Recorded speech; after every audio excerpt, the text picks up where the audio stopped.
नमः शिवाय, जय माता रानी। दोस्तों, आप देख रहे हैं आपका अपना YouTube चैनल व्रत त्योहार टोटके। मैं हूं आपके साथ रिमझिम शर्मा।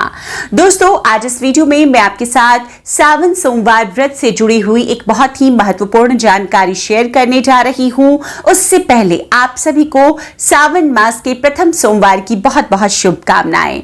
दोस्तों, सावन का जो पवित्र मास है भगवान भोलेनाथ को, भगवान शिव को समर्पित है और भगवान शिव की तिथि होती है सोमवार की। तो ऐसे में सोमवार व्रत हम रखते हैं और पूरी निष्ठा श्रद्धा से, जिस भी कामना से सावन सोमवार के व्रत रखे जाते हैं, आपकी वो इच्छा, आपकी वो मनोकामना भोलेनाथ माता पार्वती की कृपा से दोस्तों जरूर पूर्ण होती है। तो ऐसे में इस व्रत को जो भी व्रती धारण करते हैं, खास तौर पर यह वीडियो उनके लिए बहुत लाभकारी होगा जो पहली बार इस व्रत को करने जा रहे हैं। तो सावन सोमवार के व्रत में क्या खाना चाहिए और क्या भूलकर नहीं खाना चाहिए, इससे जुड़ी सभी जानकारियां इस वीडियो में आपको प्राप्त होने जा रही है। सावन सोमवार पर बहुत सारे वीडियोस मैंने आपके साथ शेयर किए हुए हैं, जो आप पूजा विधि रखेंगी, अभिषेक कैसे करेंगी, पूजन के लिए क्या जरूरी सामग्री है, जैसे वीडियोस आपको आपके अपने YouTube चैनल व्रत त्योहार टोटके पर प्राप्त हो जाएंगे। दोस्तों, तो उन वीडियोस को भी जरूर देखिए। अगर ये वीडियो पसंद आए तो लाइक कीजिएगा। चैनल पर पहली बार आए हैं, इस तरह की जानकारियां आपको भी पसंद आती है तो चैनल को सब्सक्राइब भी जरूर कर लीजिए।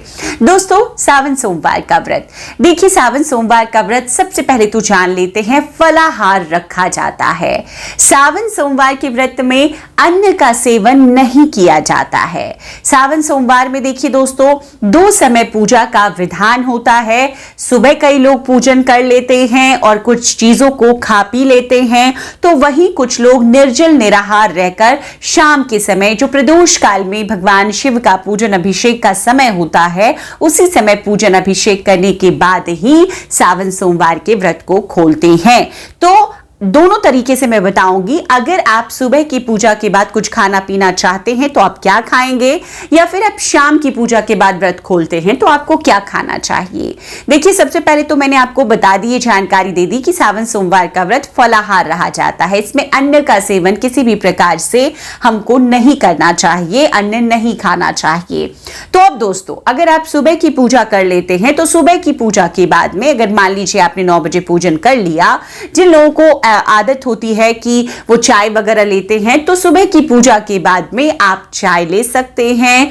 देखिए, सोमवार के व्रत में दूध दही का हम सेवन वर्जित बताते हैं। हालांकि कुछ लोग दूध दही से बनी हुई, जो दूध से बनी हुई खासतौर पर मिठाइयां होती हैं, उसका सेवन करते हैं। लेकिन अगर आप वर्जित कर सके तो दूध से बनी हुई चीजों को इस दिन हमें वर्जित रखना चाहिए, क्योंकि इस दिन दूध से बनी हुई वस्तुएं, दूध हम भगवान शिव को अर्पित करते हैं, समर्पित कर देते हैं। तो दोस्तों, इस दिन आपको फलाहार में, अगर आप सुबह की पूजा के बाद, कई लोग पूछ रहे हैं कि चाय वो पी सकते हैं, तो अगर आप पीना चाहते हैं तो पिए, अन्यथा आप वो भी अवॉइड करें। आप कोई चीज, कोई फल का जूस ले सकती हैं, आप नारियल पानी पी सकते हैं, जिससे आपको पूरे दिन के लिए एनर्जी मिलती रहेगी।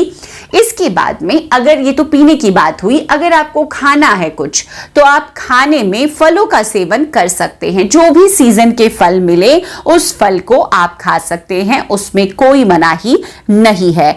अन्य कई चीजें होती है जो फलाहार की श्रेणी में आती है, उन्हें भी आप सेवन कर सकते हैं। जैसे कई सब्जियों को फलाहार की श्रेणी में रखा जाता है, जैसे कि शकरकंदी मतलब मीठे आलू, जैसे कि नॉर्मल जो आलू होते हैं वो भी हम खाते हैं। तो इस तरह के जो फल हैं, सब्जियां हैं, उनका सेवन भी आप कर सकते हैं। अब कई लोग सिंघाड़ी का आटा, जो कि फलाहार की श्रेणी में आता है, उसका सेवन करते हैं, तो वो भी कर सकते हैं। कुट्टू का आटा, फलों की श्रेणी में कुट्टू आता है, तो उसका सेवन भी किया जा सकता है, उसमें कोई मनाही नहीं है।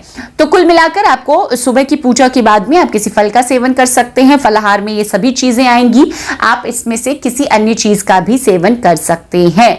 लेकिन अगर आप शाम की पूजा के बाद इन चीजों को खाएं, खास तौर पर ऐसी चीजें जो पूरे भोजन स्वरूप आप करते हैं, तो ज्यादा अच्छा है। जैसे सिंघाड़े के आटे की बनी हुई कचौरियां खा रहे हैं या पकोड़े तल के खा रहे हैं, तो वो आप शाम की पूजा करने के बाद जो भोजन स्वरूप एक समय आप ग्रहण करेंगे, उसमें आपको खाना चाहिए। अब दोस्तों, सावन सोमवार के व्रत में नमक का सेवन आपको नहीं करना है। तो आप नमक किसी भी समय, सुबह की पूजा के बाद या शाम में जब आप पूजन करके व्रत खोलेंगे, तो आपको नमक नहीं खाना है। सीधा नमक का सेवन का भी कोई नियम नहीं है। देखिए, ये आपकी इच्छा है, कई लोग लगा लेते हैं, लेकिन नियम के अनुसार आपको नमक नहीं खाना चाहिए। दोस्तों, तीसरी जो बहुत जरूरी बात है वो ये है कि इस व्रत में तेल का सेवन भी आपको नहीं करना चाहिए।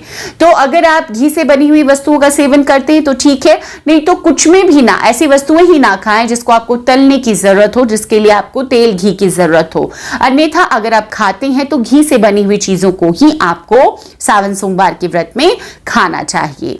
अब दोस्तों, शाम की पूजा के बाद में जो लोग व्रत खोलेंगे तो शाम के समय, जैसा कि मैंने बताया कि बहुत सारी ऐसी चीजें हैं जिससे कि आप भर पेट का भोजन कर सकते हैं। जैसे सिंघाड़े के आटे की बनी हुई पकोड़े आप खा सकते हैं, कुट्टू के आटे की बनी हुई चीजों को खा सकते हैं, आलू को आप तल के खा सकते हैं। कितने लोग बॉईल करके आलू खाते हैं, तो आप उस तरीके से खा सकते हैं। तो इन चीजों को आप सेवन में ला सकते हैं। दोस्तों, साबूदाना कई लोग खाते हैं, तो साबूदाने की आप खीर बना सकते हैं, पकौड़े के रूप में तल के खा सकते हैं। आप इस तरह से साबूदाना भी ले सकते हैं। कच्चे नारियल आप खा सकते हैं, जो कि बहुत ज्यादा ऐसा होता है कि उससे पेट भरा सा महसूस होता है, तो आप नारियल पानी पी सकते हैं। नारियल का सेवन भी आप कर सकते हैं। फल तो जैसा मैंने बताया, आप कोई भी फल खा सकते हैं।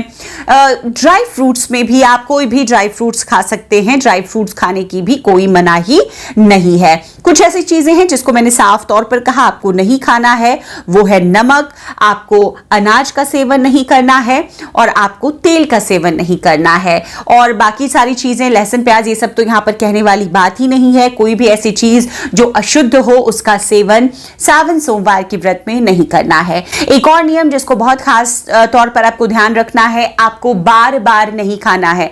जैसे कि आपने सुबह की पूजा की, आप चाहते हैं एक बार कुछ पेय पदार्थ, मतलब पीने के लिए कुछ चाहिए आपको, तो आप पी सकते हैं। एक बार कुछ हल्का आप फल खा लें, उसके बाद शाम की पूजा के बाद ही एक समय आपको भरपेट का भोजन करना चाहिए। जो लोग पूरे दिन निर्जल निराहार रहते हैं, वो तो शाम की पूजा के बाद या तो फलों से भोजन करें, या फिर आप चाहते हैं जो फलाहारी अन्य वस्तुएं हैं, जैसे कि आप खीर बना सकते हैं साबूदाने की, जैसे कि कुट्टू के आटे की पकौड़ियां बना सकते हैं, तो वो सब चीजें भी आप खा सकते हैं। लेकिन इनमें भी आपको नमक का सेवन नहीं करना है।